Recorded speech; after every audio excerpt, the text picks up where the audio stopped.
আসসালামু আলাইকুম। সবাই কেমন আছেন? কোনো রকম বেলাবেলি ঝামেলা ছাড়াই খুব সহজ এবং ঝটপট একটা নাস্তার রেসিপি আজ আমি আপনাদের সঙ্গে শেয়ার করব। আশা করছি আপনাদের ভালো লাগবে। তো এর জন্য আমি প্রথমে দিয়ে দিয়েছি 1.5 কাপ পরিমাণ ময়দা। প্রথমে 1 কাপ পরিমাণ ময়দা দিয়েছি, এরপর আরও 1/2 কাপ পরিমাণ দিয়েছি। আর এখন দিয়ে দিচ্ছি স্বাদমতো লবণ। এখন দিয়ে দিচ্ছি একটা ডিম ভেঙে আমি, আর দিয়ে দিব 1 টেবিল চামচ পরিমাণ গুঁড়ো দুধ। এবারে উপকরণগুলোকে আমি একটি হ্যান্ড হুইস্কের সাহায্যে মাখিয়ে নেব। আপনারা চাইলে এটা হাতেও করে নিতে পারেন। ডিমটাকে ময়দার সাথে মিশিয়ে এরপর আমি অল্প অল্প করে পানি দিয়ে একটা রুটির ব্যাটার তৈরি করে নেব। তো পানিটা আমি একবারে দিব না, অল্প অল্প করে পানিটা দিব। একবারে যদি পানিটা দিয়ে দেওয়া হয় তাহলে ময়দার যে মিশ্রণটা এটা দলা বেঁধে থাকবে, দানা দানা হয়ে থাকবে। তো এই জন্য আমি পানিটা একবারে দিয়ে দিব না, অল্প করে দিব এবং মেশাতে থাকবো। এই তো দেখতেই পাচ্ছেন আমি পানিটা দিচ্ছি এবং মিশিয়ে নিচ্ছি, এবং কোনোভাবেই প্রথমেই পানিটা একবারে মেশাতে যাবেন না, তাহলে কিন্তু এই ব্যাটারটা রেডি করতে একটু ঝামেলা হয়ে যাবে। ওই যে বললাম ময়দাটা একদম দলা বেঁধে যাবে। আর এই কাজটা চাইলে আপনারা হাতেও করে নিতে পারেন, হাতে করলে হয়তো আরও ভালো হবে। এই তো আমার মেশানো হয়ে গেছে এবং ময়দাটাও খুব ভালোভাবে মিশে গেছে। আর এখানে আপনারা পানির পরিবর্তে দুধ ইউজ করতে পারেন। আমি যেহেতু গুঁড়ো দুধ ইউজ করেছি, তাই আর আমি দুধ ইউজ করলাম না। আমার ময়দাটা যেহেতু পানির সঙ্গে ভালোভাবে মিশে গেছে, এবার আমি এই ব্যাটারটাকে কতটা পাতলা রাখবো সেটা আমি একটা চামচের সাহায্যে উঠিয়ে আপনাদেরকে দেখিয়ে দেবো, এবং চামচটা দিয়ে নাড়বো আর পানি মেশাবো।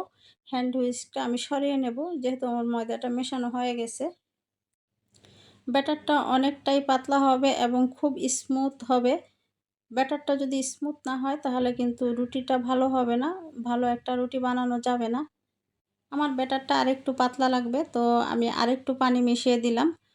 এবার এই চামচটা দিয়ে পানিটা ভালোভাবে ব্যাটারের সাথে মিশিয়ে নেব।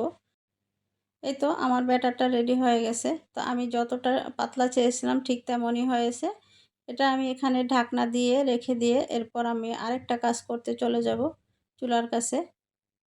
এখানে আমি প্রথমে ফ্রাই প্যানে কিছুটা তেল দিয়ে দিলাম।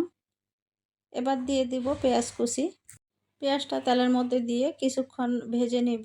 একদম গাঢ় বাদামি কালার করব না, পেঁয়াজটা একটু নরম হয়ে আসবে ঠিক তখনই আমি দিয়ে দিব মাখানো আলু। আমি আগে থেকেই মাঝারি সাইজের 3টা আলু সিদ্ধ করে চটকিয়ে রেখেছি। ঠিক যেভাবে আমরা আলু ভর্তা করি সেইভাবে। আমার পেঁয়াজ ভাজা হয়ে গেছে, এবার আমি মাখানো আলুটা দিয়ে দিলাম। এবার এই পেঁয়াজের সাথে আলুটাকে খুব ভালোভাবে মিশিয়ে নেব। এখন দিয়ে দেব কিছুটা কাঁচামরিচ কুচি। এখানে আপনারা কাঁচামরিচের পরিমাণটা আপনাদের টেস্ট মতো দিবেন। যদি ঝালটা একটু বেশি পছন্দ করেন তাহলে ঝাল একটু বেশি দিবেন। তো যেহেতু আমার ছেলেমেয়েরা খাবে তাই আমি কাঁচামরিচের পরিমাণটা একটু কমিয়ে দিয়েছি। আর দিয়ে দিয়েছি কিছুটা গাজর কুচি। তো গাজর কুচিটা আমার ফ্রোজেন ছিল তাই আর কি এরকম। আপনারা এখানে গাজর কুচি বা ক্যাপসিকাম কুচি যেটাই পারেন দিবেন। আসলে এভাবে সবজি দিলে না বাচ্চাদের সবজিটাও খাওয়া হয় আর টেস্টও ভালো আসে। আর এখন দিয়ে দিয়েছি রাঁধুনি স্বাদে ম্যাজিক মশলার একটা প্যাকেট। আমি এখানে পুরো একটা প্যাকেটই দিয়ে দিয়েছি, কারণ এখানে আমি আর অন্য কোনো মশলা ইউজ করব না। আপনাদের হাতের কাছে যদি এই মশলাটা না থাকে তাহলে আপনারা জিরা গুঁড়া আর হালকা একটু গরম মশলার গুঁড়া, স্বাদ মতো লবণ দিয়ে তারপর করে নেবেন, সেভাবেও খেতে ভালো লাগে। আমি শুরুতেই পেঁয়াজের মধ্যে লবণ দিয়েছি যাতে পেঁয়াজটা একটু তাড়াতাড়ি নরম হয়ে যায়। তো এবার আমি চলে আসলাম আগে যে ব্যাটারটা রেডি করে রেখেছি সেই ব্যাটারটা দিয়ে রুটির মতো করে নিতে। তো প্রথমে আমি চুলায় একটা ফ্রাই প্যান বসিয়ে দিয়েছি। ফ্রাই প্যানটা খুব ভালোভাবে গরম হলে হালকা একটু তেল ব্রাশ করে নিয়েছি। তেলটা বেশি ব্রাশ করা যাবে না, তেল যদি ফ্রাই প্যানে বেশি দেওয়া হয় তাহলে কিন্তু রুটিটা দেখতে সুন্দর হবে না। তো এভাবে দেওয়ার পরে 1 মিনিটের মধ্যেই দেখবেন যে সুন্দর এই রুটিটা হয়ে গেছে। এবার এভাবেই উঠিয়ে রাখতে হবে। আর হ্যাঁ, অবশ্যই এগুলো একটু ফাঁকা ফাঁকা করে রাখতে হবে, নতুবা একটার উপর একটা রাখলে দেখা যাবে যে গরম ভাপে একটার সাথে একটা আটকে যাবে। আমি এভাবেই সবগুলি রুটি আর কি বানিয়ে নেব। তো এই তো আমার সবগুলো রুটি বানানো হয়ে গেছে। এবার আমি আগে থেকে যে আলু দিয়ে পুর বানিয়ে রেখেছিলাম ওই পুরটা এর ভিতর দিয়ে একটা বলতে পারেন অনেকটা আলু পরোটা আর কি। তো আলু পরোটা আসলে বেলতে গেলে অনেকটা ঝামেলা লাগে। আর রেডি করা আবার ২ বার করে বেলাবেলির ঝামেলা আর কি। তো এই ঝামেলা আসলে সবসময় করতে ইচ্ছা করে না। তো এটা আসলে ঝটপট এভাবে করা যায়। অনেক সময় দেখা যায় বাচ্চাদের স্কুলের টিফিনেও দেওয়া যায়, আবার বিকেলের নাস্তায়ও বাচ্চাদের দেওয়া যায়। আর খুব ঝটপটই বানানো যায়, বেলাবেলির কোনো ঝামেলা নেই। আর এই ব্যাটারটা দিয়ে আপনারা চাইলে রুটির মতো করে রুটিও বানিয়ে নিতে পারেন। অনেক সময় দেখা যায় যে সকালের নাস্তায় রুটি বানাতে ইচ্ছে করে না। তো এই যে ঠিক সেমভাবেই আরকি ব্যাটারটা গুলে তারপরে আপনারা রুটির মতো করে সেঁকে নিতে পারেন।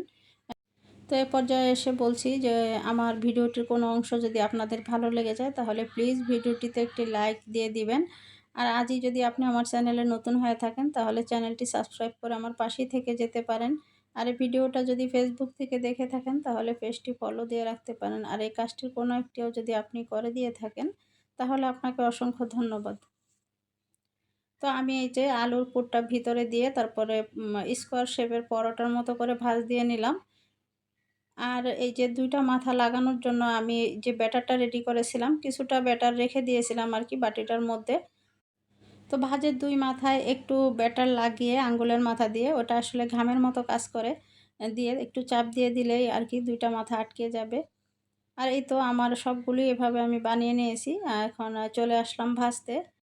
আপনারা চাইলে এটা হালকা তেলেও ভেজে নিতে পারেন, অথবা রুটির মতো যদি সেঁকে নিবেন ভাবেন তাহলে রুটির মতো করেও সেঁকে নিতে পারেন। তো আমি এপাশ ওপাশে ২ পাশেই খুব ভালোভাবে সেঁকে নেব হালকা তেল দিয়ে। আমি তেল দিয়েই সেঁকে নিয়েছি সবগুলো। একটু সাবধানে উল্টাতে হবে, কারণ এই পর্যায়ে একটু নরম থাকে, আবার দেখা যাবে যে ভিতর থেকে আলুর পুরটা বেরিয়ে আসবে। তো এইজন্য আমি দুটো স্প্যাচুলা দিয়ে তারপরে উল্টিয়ে নিয়েছি, যাতে কোনো রকম সমস্যা না হয় আরকি। আমি এখানে আলুর পুর দিয়েছি। আপনারা চাইলে এখানে ডিম দিয়েও করতে পারেন। আবার দেখা যাবে যে মুরগির যে বুকের মাংস ওটা কিমা করে দিয়েও করতে পারেন। গরুর মাংস কিমা দিয়েও করতে পারেন। আসলে যে যেভাবে করে, তবে প্রসেসিং কিন্তু একই। তো এই তো আমার খুব সহজেই আরকি আলু পরোটা হয়ে গেল। কোনো রকম বেলাবেলির ঝামেলা ছাড়াই কিন্তু আমি আজকের এই যে আলু পরোটাগুলো বানিয়ে নিলাম। বিশেষ করে বাচ্চারা এই টিফিনটা বেশি পছন্দ করবে। আপনারা চাইলে এই টিফিনটা বানিয়ে বাচ্চাদের স্কুলেও দিতে পারেন। তো এই তো আমার সবগুলো পরোটাই বানানো হয়ে গেছে। আর এগুলো দেখতে যতটা লোভনীয় হয়েছিল, খেতেও আলহামদুলিল্লাহ অনেক ভালো লেগেছে।